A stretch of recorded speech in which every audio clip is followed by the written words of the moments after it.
3 വയസ്സിന്റെ വ്യത്യാസത്തിൽ ജനിച്ച 5 കുട്ടികളുടെ വയസ്സുകളുടെ തുക 50. ഏറ്റവും പ്രായം കുറഞ്ഞ കുട്ടിയുടെ വയസ്സ് എത്ര? ഓപ്ഷൻസ് 4, 5, 8, 10.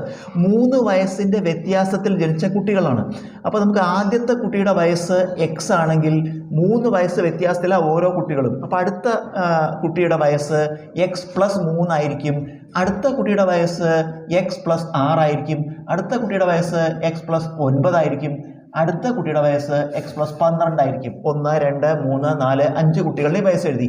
ഈ 5 കുട്ടികളുടെ വയസ്സുകളുടെ തുക അപ്പോൾ നമുക്ക് ഇതെല്ലാം കൂടി കൂട്ടുക. എല്ലാം കൂടി കൂട്ടിക്കഴിഞ്ഞാൽ തുക നമുക്ക് തന്നത് എത്രയാണ്? 50. അപ്പോൾ നമുക്കിവിടെ സമം 50 എന്നെഴുതാം. ഇനി കൂട്ടുമ്പോൾ 1x കൂട്ടിയ 5x കൂട്ടണം. സംഖ്യകൾ കൂട്ടുക. 3ഉം 6ഉം 9, 9ഉം 9ഉം 18ഉം 12ഉം കൂടി കൂട്ടിയ 30. 5x + 30 സമം 50.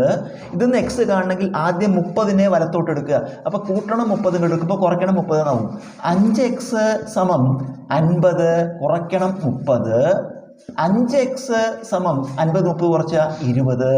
എക്സ് കാണാൻ 20/5 20/5 4. നമുക്ക് എക്സ് കിട്ടി 4. അതായത് ഇതാണ് എക്സ്. ആദ്യത്തെ ഏറ്റവും ഇളയ കുട്ടിയുടെ പ്രായം എത്രയാണ്? 4 ചോദ്യത്തിൽ ഏറ്റവും പ്രായം കുറഞ്ഞ കുട്ടിയുടെ പ്രായം ചോദിച്ചിരിക്കണം, വയസ്സ് ചോദിച്ചിരിക്കുകയാണ്. അത് എത്രയാണ്? 4.